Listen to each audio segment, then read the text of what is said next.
Occasionally, we like to circle back to this topic. Sometimes comedians will get into exchanges I find very interesting when there's really any heckler, but then on this political show, we'll talk about a MAGA heckler, Trump supporter, who, in this case, John Caparulo, a comedian, is just kind of doing some normal, silly jokes about Trump.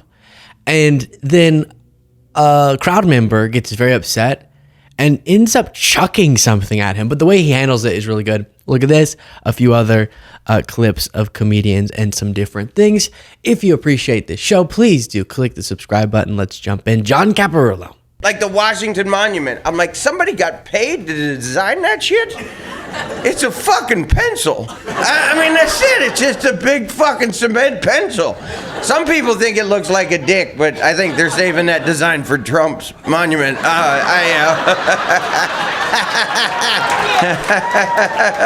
No, fuck you, stupid, all right? What's it? What are you, his fucking mom? Get the fuck out of here. Oh, God, am I the first one to dislike Trump? Oh, my God, I must have invented disliking Donald Trump. Hey, on your way out, remember, you can suck my balls anytime you want, all right?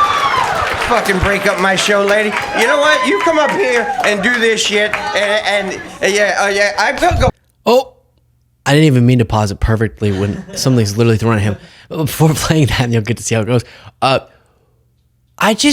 I know people are probably drunk and whatever, but we recently went to a comedy show and I just don't get the human rationale. You're an audience member, so you're watching. Just like a movie, you don't break your TV.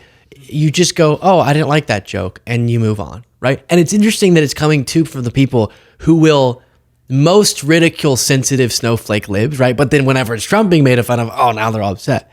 You know what? You come up here and do this shit, I will go fuck.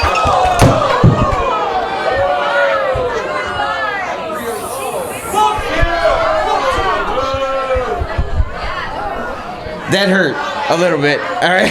I'll admit that hurt. And see, right now, this is like... I heard she was a bitch, but... And right now, like, I still got to do comedy. You know, I mean, like you ever go to a family reunion and your uncle cusses out your grandma, you know, and somebody comes up like, who wants cake? You know, like, I gotta be the guy who goes, who wants cake right now? I mean, dude, fucking, what the fuck was that? Did she get mad at anybody else for talking shit on Trump? It is truly incomprehensible. And then the next video was described on Reddit as a teenage comedian booed by MAGA audience. And I guess there were some audience members here who he just brings up. It's just so fascinating what leads someone to do this. He just brings up that he was growing up when Obama was president. He's a young guy. He hasn't even gotten to a joke yet. That's just a fact he's stating. And someone's like, wow, we hate him. 2008. So Obama was my first president. Sorry? Oh, nah, screw you. I liked him. He was my idol. I like Obama, right? Obama, he was my first president. Obama's racist, dude. Okay. But, yeah, sure. Obama hates black people. Like, what? And then Trump was my second president. Yeah, I expected that. It was crazy to me because Trump, he came out guns blazing, bro. In 2016, dude, Trump came out, he was like, Obama is the founder of ISIS. I was 8 years old, dude. I was like, oh my God. ISIS is a black-owned business? I gotta support. I was like, I gotta join ISIS now, dude. Trump, he was my first ever white president. You know what I'm saying? And I was 8 years old, so he was like one of the first white people I'd ever seen. I think if you ask me to race the people for the first time, first guy shouldn't be Donald J. right? You're like, that's not gonna work, dude. That's like if the first gay person you met was Jeffrey Dahmer. You're like, dude, I'm so excited for the history books from this generation to drop. Because we know, like, Obama, he's gonna be in the history, like he's making it 100%. First black president, killed Osama bin Laden, founded ISIS, right? Trump, imagine like being a kid in like 50 years taking a test where Trump is the answer. There's no fucking trick questions on that, dude. You know, you're taking a test, which president got indicted, caused an insurrection, is a convicted felon. You're like, this is not Joe Biden, all right? Is this the leader of the Wu-Tang Clan? God damn, dude. And then Joe Biden on a test, it's like, all right, which president fell down the most stairs? Fucking, who gives a shit? Okay.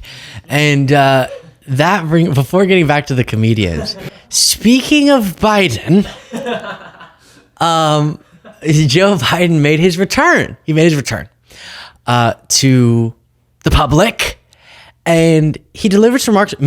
A bunch of the parts of it, the substance was great, right? Trump's doing terrible. He's going after Social Security. Elon's calling that a Ponzi scheme. It's bad. That was the essence, right?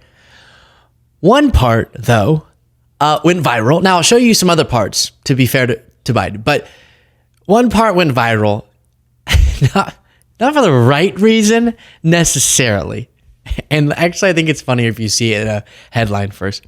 Not to spoil it, but Biden comments about his youth in his first speech since end of president. Let's see. He's back. He's better than ever, and telling this story. I remember pulling into the parking lot, and I had never seen hardly any black people in Scranton at the time I was only going in fourth grade.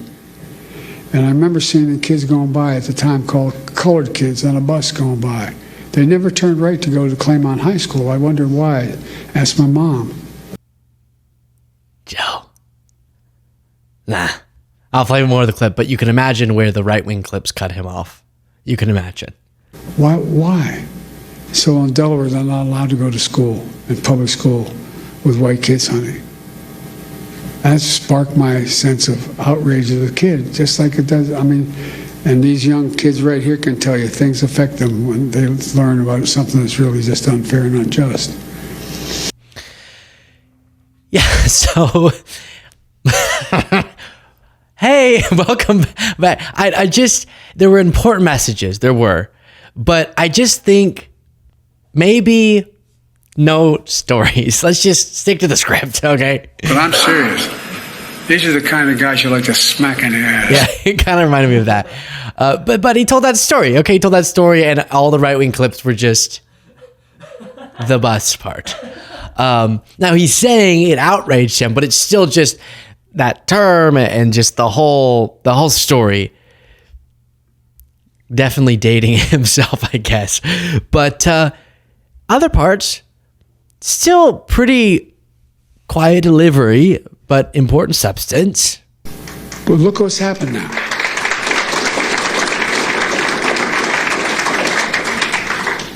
Fewer than 100 days, this new administration has done so much damage and so much destruction. It's kind of breathtaking it could happen that soon. They've taken a hatchet to the Social Security Administration, pushing an additional 7,000 employees, 7,000 out the door in that time, including the most seasoned career officials. Now they're getting ready to push thousands more out the door.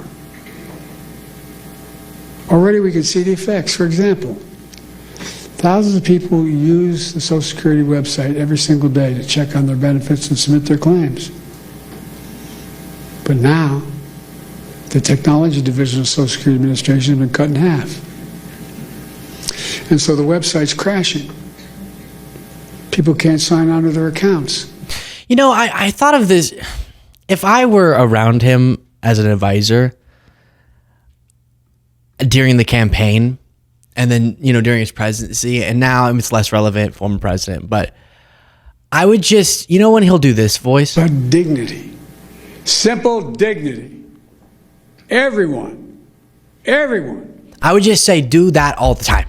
Because it's sort of, listen, folks. What they're doing is Social Security. They're not going to do it. I didn't see a lot of black people, but now black people are being hurt by Social Security. I said, it's bad. I can claim on it. You're going down plot. I was with my wife friends. I said, Oh, you guys are smacking ass. And that's what they're doing with Social Security. Smack Social Security ass, folks. They don't think you deserve your benefits. But everyone deserves basic dignity. I just let's come on. Let us hear it, Joe. Come on. That's what I would say. That would be my whole job back if I were his advisor during the presidency. Just speak it up. Let's go. But then it's true. People do deserve basic dignity. And that part we could hear. Here he refers to Elon calling it a Ponzi scheme, Social Security. So those who desperately need you. And folks, it's not just the Secretary of Commerce. We heard how others, empowered and emboldened by this administration, talk about Social Security. One of them called it a Ponzi scheme. A Ponzi scheme? What the hell are they talking about? People earn these benefits. They paid into that benefit. Yeah, so as always, we try to laugh, but deadly serious topic. And the biggest warning sign, I do think, they're literally shutting down offices and gutting the ability for people to get the service that they need from the Social Security Administration. But on top of that, just the fact that we now know Elon thinks of Social Security like a Ponzi scheme should be terrifying. And it is terrifying. And so Biden acknowledging that was kind of the speech was about Social Security. And an interesting return back, energetic as always. Okay. And then let's end with this just fun clip. Real interview with famous actor Mark Wahlberg, where he says if he had been on the plane on 9/11, it wouldn't have gone down like that. It's like the most Trump thing ever said by somebody who's not Donald Trump. And I can't do Donald. I can't do his voice. Can anyone in the crowd do a decent Donald Trump impression? Oh my God. Okay. All right, let's give it up for this guy. Come on up. Yeah, absolutely. So let's just. We'll hear. And if it's not great, it's fine. You know what I mean? Like whatever. I can't do one. And we'll just say, basically if I had been on the plane on 9/11, it wouldn't have gone down like that. If I was on the plane...